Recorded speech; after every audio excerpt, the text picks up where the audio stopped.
qu'est-ce que je vais vous dire de cet homme que vous ne connaissez pas? C'est pourquoi quand je viens, je prends beaucoup de choses. Parce que vous le connaissez mieux que moi. Mais c'est un produit vendable. Et donc, c'est pas ici qu'il faut le vendre, c'est ailleurs. Mais quand le jour on va se croiser quelque part, quand je prendrai au micro, tu seras. Mais ici, là, je n'ai rien. Que la gloire revienne au Seigneur. Alors, bien-aimés, frères et sœurs, inspiré par le Seigneur notre Père, nous a donné un thème pour 3 mois.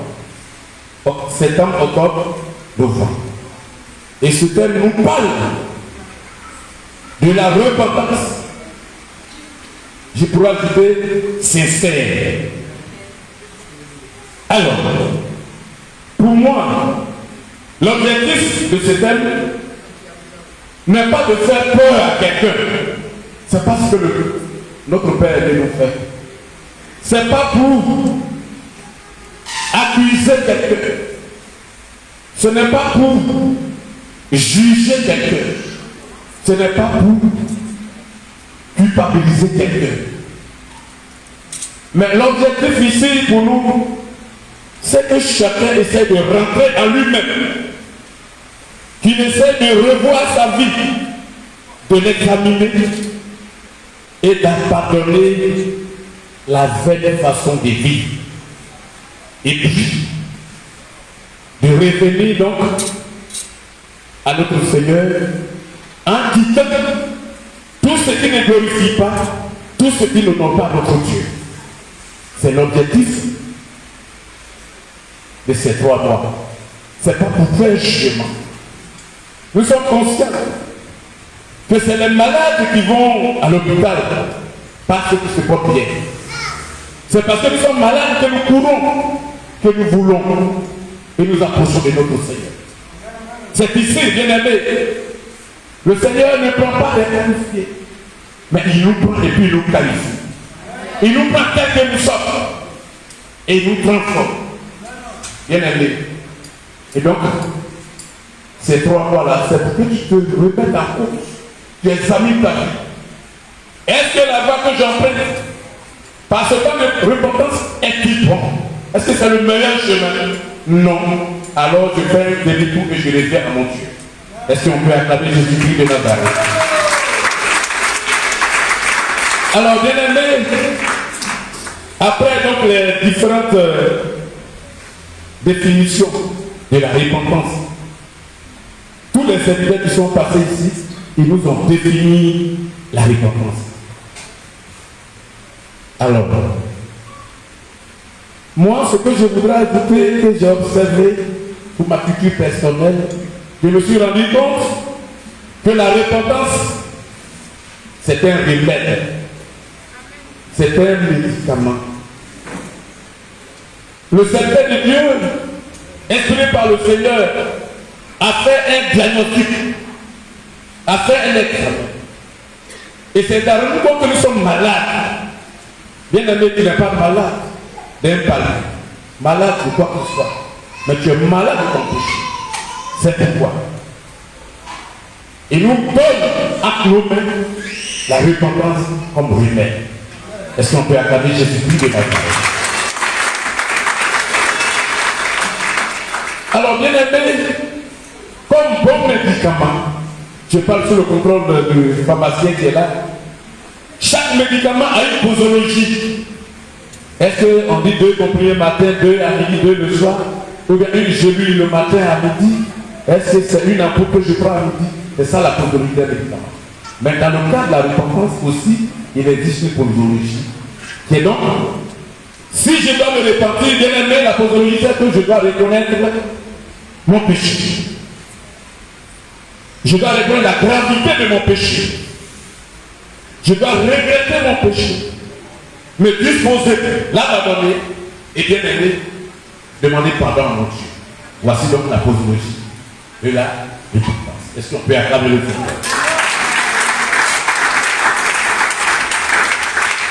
Bien aimé donc, ce médicament, ce remède que le Père nous a remis à nos mains, c'est pour nous accompagner et avoir une guérison spirituelle, une guérison physique. Alors quand la guérison est spirituelle et physique, bien aimé, est-ce que ce n'est pas la bénédiction que nous avons à partir de la repentance? Vous dites à chacun ce matin que nous devons nous repentir parce que dans la repentance, il y a la bénédiction. Et ce que je voudrais dire, bien aimé, aussi également à quelqu'un ici, est la force.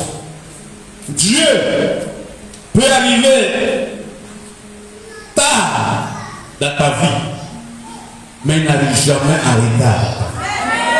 Est-ce qu'on peut arriver à dire Jésus? Il peut arriver tard dans ta vie, mais il n'arrive jamais en retard. Parce que Dieu, il fait chaque chose selon son temps. Dimanche dernier, on a pris le témoignage de ma fille, Rosélie. Est-ce qu'elle peut dire que Dieu est arrivé en retard dans sa vie? Non, il est arrivé tard parce qu'elle a le bac depuis plusieurs années. C'est tard, mais Dieu n'est pas en retard dans sa vie. Acclamons Jésus-Christ de Nazareth. Bien aimé, je ne vous dirai pas trop, je ne ferai pas de verre ce matin. Alors donc, ce matin, c'est comme si je partais à un conseil des ministres ou bien à la famille nationale. Ce fait que je ne bouge pas assez ce matin. Est-ce qu'on peut acclamer Jésus-Christ de Nazareth? Est-ce qu'on peut acclamer Jésus de Nazareth? Bien aimé, donc on va prendre nos billes. Ce matin, on va essayer de prendre le sens inverse, mais pas un sens interdit. Le sens idéal, c'est que nous donnons le thème et puis on a recours au test de base. Mais ce matin, nous allons commencer par le test de base pour revenir donc au thème. C'est là le sens inverse que nous avons pris, mais pas le sens interdit. Alors, quelqu'un va prendre cette feuille de Dieu, prenez-moi donc Luc 14, à partir du verset 16 au verset 20. Je vais donner une bonne lecture.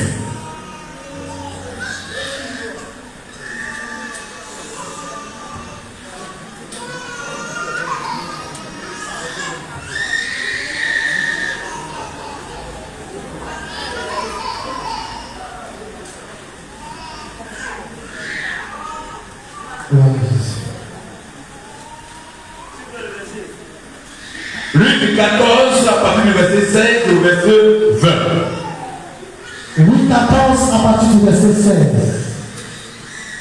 jusqu'au verset 20. Je lis la parole du Seigneur.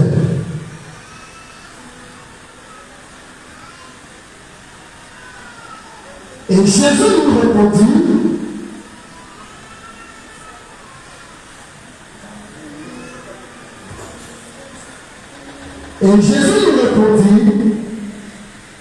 un homme donna un grand souper et il invita beaucoup de gens.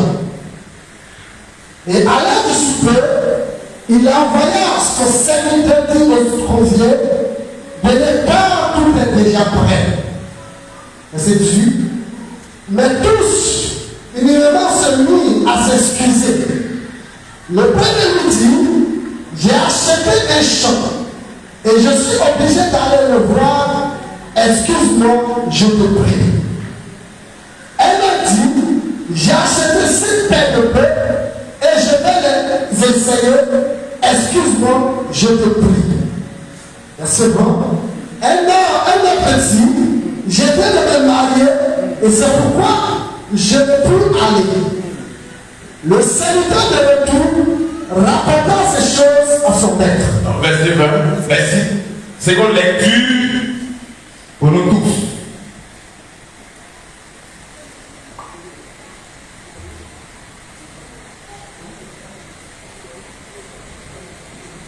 Verset 7. Et Jésus lui répondit: un homme donna un grand souper et il invita beaucoup de gens. À l'heure du souper, il envoya ses serviteurs dire au conviés: venez, car tout est déjà prêt. Mais tous finalement se mirent à s'excuser. Le premier lui dit: j'ai acheté un champ et je suis obligé d'aller voir. Excuse-moi, je te prie. Un autre dit: j'ai acheté 5 paires de pain et je vais les essayer.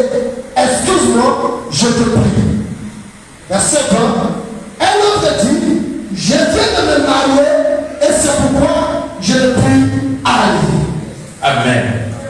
Bien-aimés, je voudrais ceux qui ont le public qui sont donc à la page, au passage, que vous me soulignez dans le verset 18, tous les façons il a se mis donc à s'excuser. Vous soulignez s'excuser. Le premier lui dit, j'ai acheté un champ, je suis obligé d'aller le voir. Excuse-moi. Soulignez, excuse-moi. Au 19, un autre dit, j'ai acheté 5 paires de bœufs et je vais les décéder. Excuse-moi. Je vais conclure, excuse-moi. Bien aimé, le thème que nous allons voir à si peu de temps, c'est les excuses. Les excuses. Soyez pas étonnés. Vous allez comprendre pourquoi. Donc le thème ce matin, c'est les excuses. Alors nous allons tout à l'heure revenir dans l'échange sur notre texte pour comprendre ce que le texte nous dit. Nous allons également définir ce qu'on appelle excuses. Nous allons également faire une analyse des excuses dans ce passage. Et puis nous allons voir quelques excuses que nous prétestons. Amen. Et on va préparer pour voir pourquoi chaque fois nous sommes amenés à nous excuser. On va comprendre pourquoi. Donc voici quelques éléments sur lesquels rapidement on va échanger. Maman a dit que nous avons beaucoup de choses à nous dire. Donc on va aller révéler l'essentiel ce matin. Alors bien aimés, ce texte que nous venons de lire, ce passage, est une parabole. C'est une parabole. Et donc un homme, dans ce passage, a offert un repas et donc a fait des invitations. Il a invité des personnes. Il a invité donc des gens. Et ces personnes-là, au lieu de répondre donc à l'invitation, se sont mises à s'excuser. Ainsi, le premier dit, comme excuse, j'ai acheté un champ et je suis obligé d'aller le visiter. Là, c'est au verset 18. Le deuxième, j'ai acheté 5 paires de bœufs et je vais les essayer. Deuxième excuse, verset 19. Troisième excuse, c'est au verset 20. Et le troisième invité dit, je viens de me marier. Je ne peux pas donc venir à l'invitation. Je ne peux pas répondre à l'invitation. Voici ce que le texte nous dit. Un homme donc offre, organise un repas chez lui. Il voudrait partager cela avec tous les frères et les sœurs. Il envoie donc son serviteur appelé. Et les bien-aimés, chacun trouve des alibis pour ne pas répondre à l'invitation. Il s'excuse. Je m'excuse parce que j'ai acheté un champ. Je m'excuse parce que je viens d'acheter 5 paires de bœufs. Je viens de me marier, donc je ne viens pas. C'est des excuses. Alors, bien aimé, comment peut-on définir les excuses? Ma soeur, excuse-moi, mon frère, excuse-moi. Papa, excuse-moi, maman, excuse-moi, tonton, excuse-moi. Chef, excuse-moi. Ça, c'est courant dans nos langages. Mais ça veut dire quoi? Comment on définit les excuses? On pourrait définir donc les excuses comme des arguments, des explications, des réponses, des justifications que l'on essaie de donner afin de se débarrasser d'une situation. C'est bon? Une excuse, c'est un argument que j'avance pour me débarrasser d'une situation. C'est un argument que j'avance. Je me justifie. C'est une réponse que je donne. C'est une explication que je donne pour me débarrasser d'une situation donnée. C'est ce qu'on appelle excuse. Alors, bien aimé, dans ce texte, Et je vais demander à l'Hébreu de revenir sur le test. Nous allons faire l'analyse de ces excuses. Dans l'analyse, nous allons démontrer si elles sont valables ou pas. Est-ce qu'elles sont fondées comme excuses? Nous allons voir ça. Une secteur.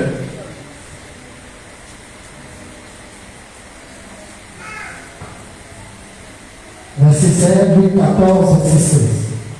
Et Jésus lui répondit, un homme donna un grand souper, et il invita beaucoup de gens. À l'heure du souper, il envoya son serviteur dit au convié, venez, car tout est déjà prêt. Mais, tous, unanimement, se mirent à s'excuser. Le premier lui dit, j'ai acheté des champs et je suis obligé d'aller le voir. Excuse-moi, je te prie. Verset 19. Un autre dit, j'ai acheté 6 paires de bœufs et je vais les enseigner. Excuse-moi, je te prie. Un autre dit, je viens de me marier et c'est pourquoi je ne puis aller. Amen. Bien-aimés, la question nous est posée. Je veux qu'on analyse ensemble ces excuses. Elles sont-elles valables? Elles sont-elles fondées? La question nous est posée. Mais moi, à mon avis, elles ne sont pas valables. Elles ne sont pas fondées. L'invitation qui est donnée, c'est donné pour 24 heures. C'est pour un jour seulement que vous êtes invité. Alors que le champ que tu viens d'acheter, bien-aimé, il t'appartient. C'est un acquis. Tu l'as pour toujours. Les seigneurs prennent le même que tu viens d'acheter de ton champ pour labourer, pour travailler. C'est pour toi. Tu as ça tout le temps. La femme que tu viens d'avoir, c'est vrai. Tu peux l'aimer, mais elle t'appartient désormais. Un seul jour. C'est pour ça que tu t'excuses. Non. Bien aimé, ici, dans ce passage, les excuses présentées ne sont pas valables. Elles ne tiennent pas. Elles ne tiennent pas. C'est ce que nous vivons au quotidien dans nos communautés. C'est ce que nous vivons au quotidien dans nos communautés. Des excuses qui ne sont pas valables. Bien aimé, c'est vrai. 24 heures, ça peut faire assez. Mais il fallait répondre. Le fait d'être marié récemment ne peut pas empêcher de répondre à une invitation. Parce que tu viens d'acheter un champ que tu as, où tu vas semer, tu vas récolter. J'ai dit tout à l'heure, c'est acquis, c'est pour toi. Allez, une invitation. Ça ne peut pas. L'excuse ne tient pas. Et c'est ce que nous vivons dans nos communautés. Oui, bien aimé. À côté des excuses qui sont valables, par exemple, la maladie. Quand tu as une permanence au travail, pour des raisons professionnelles, c'est valable. Amen. Tu es en voyage, tu es en déplacement, c'est valable. Mais aussi, il y a une condition là. Quand le père même ne sait pas où tu es, j'estime qu'il y a problème. Pour un déplacement valable, le père donc, qui a la tête à côté de savoir pourquoi aujourd'hui telle soeur, tel frère n'est pas là. Tu es fort. C'est comme au travail, quand vous sortez, vous demandez des permissions.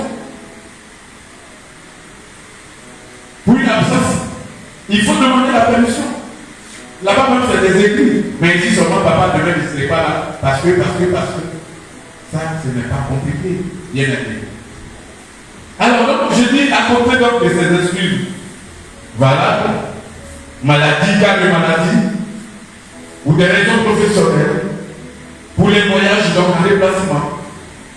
Ça, pour moi, c'est valable. Mais dans le dernier cas, il faut que le serviteur établisse une autre communauté soit informé de votre. Alors donc, à côté de ces excuses que je trouve valables, bien aimé, il y a également, il y en a que nous avançons et qui ne répondent pas, qui ne tiennent pas. Amen. Oui, je suis fatigué. Oui, ce matin il a plu très tôt. Oui, il y a eu la fraîcheur. J'ai du mal à me débarrasser de mon lit. Oui, je n'ai pas assez de temps. Oui, si j'ai payé mon offrande, comment je vais retourner à la maison, je vais marcher. Oui, j'ai une ordonnance. Bien aimé. Toutes ces choses que nous avançons par rapport au programme du Seigneur ne tiennent pas le chemin. Ne tiennent pas tout le chemin. Ne tiennent pas. Je suis fatigué. Je suis fatigué. Oui, mon commerce m'empêche. Oui, je suis trop occupé. Il y a l'école des enfants. Il y a les études de mes enfants. Il n'y a personne pour rester à la maison. Bien aimé, pour l'œuvre de Dieu, ces arguments ne sont pas valables.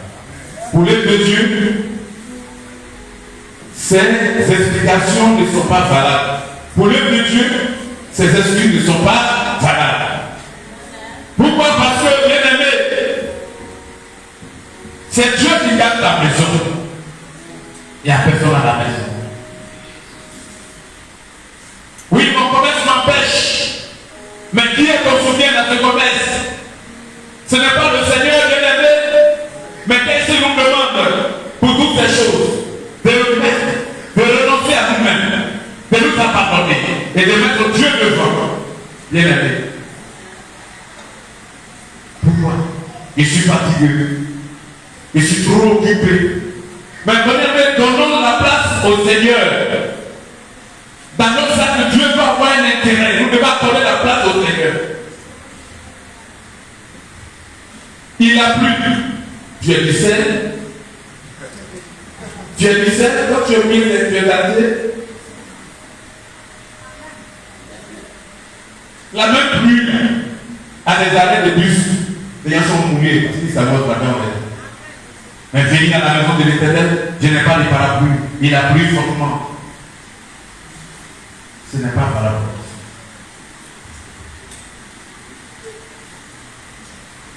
Tu n'apportes pas la vie parce que tu as fait des charges. Tu penses que tu veux régler tes problèmes toi-même sans le Seigneur, ou même tu n'as pas compris sa parole. Tu n'as pas compris la parole de Dieu ou bien. C'est à lui qu'il appartient l'or et l'argent. Il donne à qui il veut, au moment venu. Et toi, tu refuses d'apporter ta dîme, sous prétexte que ce que tu as, c'est pas assez. C'est pas assez comment? Tu avais ça hier, tu avais ça. Encore 10%. Les 90% c'est pour toi. Mais tu dis 90% ne suit pas, c'est 10% là tu veux. Ce n'est pas bon comme excuse. Rien ne va nous empêcher d'apporter notre offrande. La seconde offrande qu'on demande d'apporter. Toi, quand tu dis Dieu t'a gardé là, c'est parce qu'il t'a donné des millions, mais t'a donné un véhicule. Non. Le souffle de vie. Le souffle de vie t'a donné. Pendant qu'on parle, allez-y voir le message. Pendant que nous on est réunis, vous allez voir le message. Mais à toi au moins, j'ai appelé ce souffle de vie soit à toi. Pour cela seul, toute la semaine, regardez ces éléments. Ce qui se passe autour de nous, des accidents ici et là. Bien-aimés, n'attendons pas des excuses qui sont pas la gloire de notre Seigneur. Pourquoi refus-tu d'apporter dans la maison de l'Éternel? Parce que si j'ai dormi, j'ai essayé, je n'ai pas payé le transport pour aller. Tu peux marcher pour partir. Pour le Seigneur, tu peux le faire. Mais retour, c'est que tu auras. Et quand je regarde cette attitude, je me dis que souvent on est sourd au témoignage. Quand on est sourd. Des gens ont expérimenté notre Dieu. Ils sont venus témoigner ce que l'Éternel a fait pour eux. Il faut expérimenter. Il fait chaud. Tu ne peux pas quitter ici pour aller à grandir à pied. Parce que tu ne donnes pas ton effort, parce que tu gardes ça pour partir à la vie. Tu as payé le transport.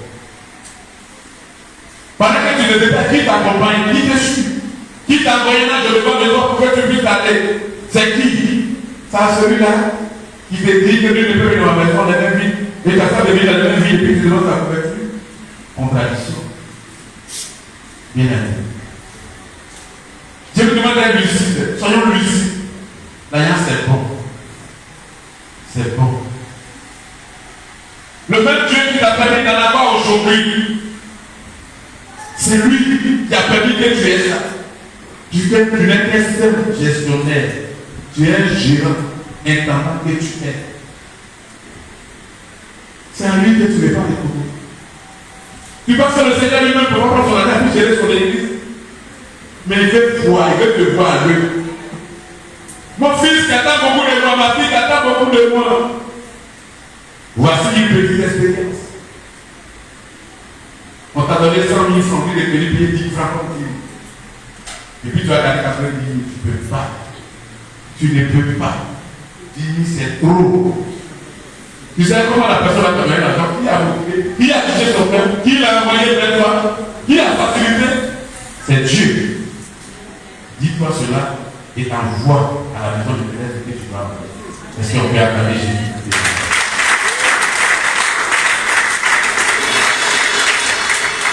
Bien-aimé, pourquoi tant d'excuses non valables? Pourquoi? Pourquoi tant d'excuses non justifiées? Pourquoi ces explications à des points finis? Pourquoi chaque fois tu t'excuses?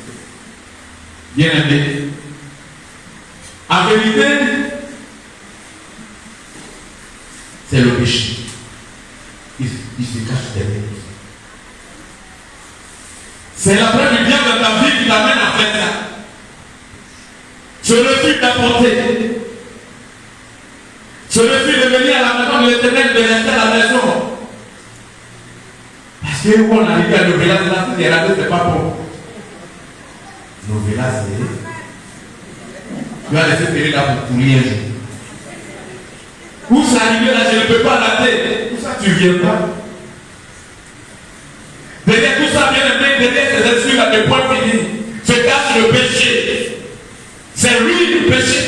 C'est lui qui t'amène à agir, à réagir de la sorte. Sinon, un enfant de Dieu converti devrait même avoir une deuxième tenue, même dans ça pour venir. Ça ne peut pas y aller plus pour. Tout cela est comptabilisé par notre Dieu. Tes efforts là sont comptabilisés. C'est au bout de ces efforts que se trouve dans la bénédiction. C'est au bout de tous ces sacrifices que se trouve la bénédiction. Où est le papier que tu fais? C'est parce que la pluie ne vient pas. C'est parce que tu es fatigué. Ce matin, j'ai fait du sport. Donc je ne peux pas venir à l'évangélisation. J'ai voulu tout ça pour retrouver. C'est pour ta santé. Dans le bouillard, aller à retrouver l'intérêt de Dieu. Dis-moi, c'est pourquoi tu ne viens pas à l'évangélisation, tu ne viens pas. Acclamons Jésus-Christ de Nazareth. Bien-aimé, ne donnons pas la place au péché. Il ne faut pas faciliter le péché de s'installer dans nos vies. Non. À partir de ce matin, bien aimé, tu dois essayer de revoir ta vie. Tout ce que tu avances comme excuse là, ça ne tient pas. Et chaque action que tu dois poser dans la maison de l'Éternel ne pense pas à toi seul. Il faut que le Seigneur ait son intérêt dans tout ce que tu fais.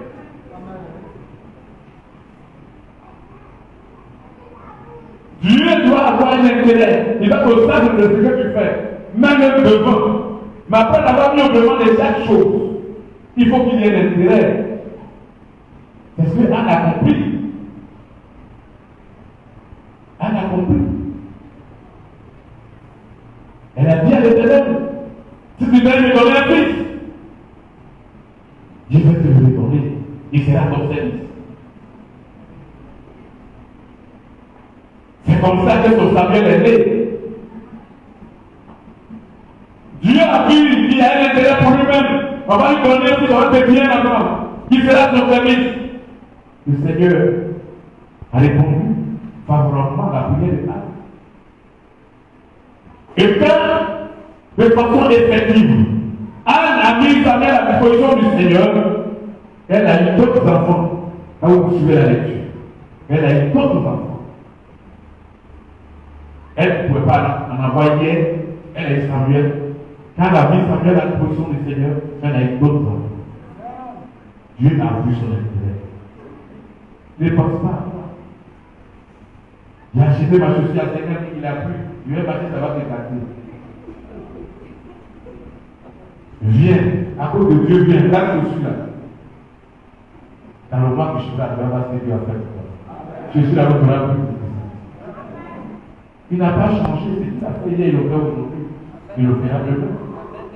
Pourquoi tu hésites? Pourquoi tu doutes? Pourquoi tu excuses? Pourquoi?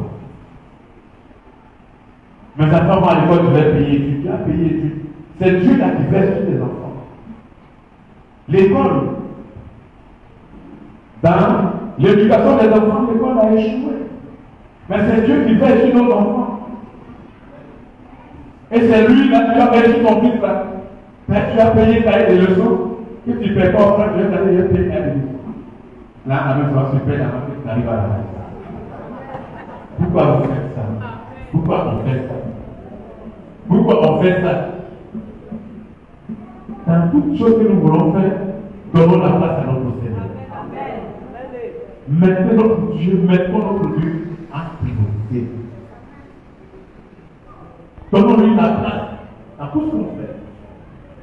Et tu vas voir combien de fois les choses vont aller rapidement pour toi. À aucun moment, renfermer sur toi, en train de souffrir, avec des soucis. Les soucis de la propriété. Ouvre-toi au Seigneur, viens à ta maison. Tout ce qu'on te demande que ce soit la semence. Tout à l'heure, les enfants sont disponibles. On va dire qu'il va avoir 20 000. Il n'aura personne. 15 000, un va sera debout. 10 000, 5 seront debout. Alors que, là, on va ça. Les esprits sont là, maman l'a dit tout à l'heure. Quand on nous demande d'apporter, Dieu il sait toutes choses, il nous connaît plus que nous-mêmes. L'autre, il n'y en a pas là, il n'y en a pas, il connaît nous, là. C'est pas que tu es venu et puis ça parle qu'il n'a rien sur toi. Ne te jette pas. Mais ce qui est mauvais, la bouche est remplie. Et tu fais un jeu, que le militariste, train de toucher le coup des pieds, tu choisis 500, tu choisis 1000 francs pendant qu'il est dit. C'est ce qui n'est pas bon. Pendant que tu l'as dans la poche, tu laisses passer les autres pour aller faire le front. C'est ce que Dieu n'aime pas. Il y a peut arriver des moments où on n'en a pas. On n'a pas du tout. Dieu connaît nos vies, nous connaît mieux que nous-mêmes. Le Dieu n'a pas, il n'y en a pas. Mais être assis dessus. Être assis dessus. Parce que ton fils, ton petit enfant va aller à l'école demain. C'est ça qui n'est pas bon. Être assis dessus. Parce que tu dois payer ta propre aller quelque part. C'est vrai que ça qui te conduit, c'est le Seigneur. Mets-le après et tu vas voyager tranquille. Et la gloire regarde notre Seigneur. Bien aimé, on va se tenir debout. On attend le Seigneur se tenir debout. Il a dit que le faire long.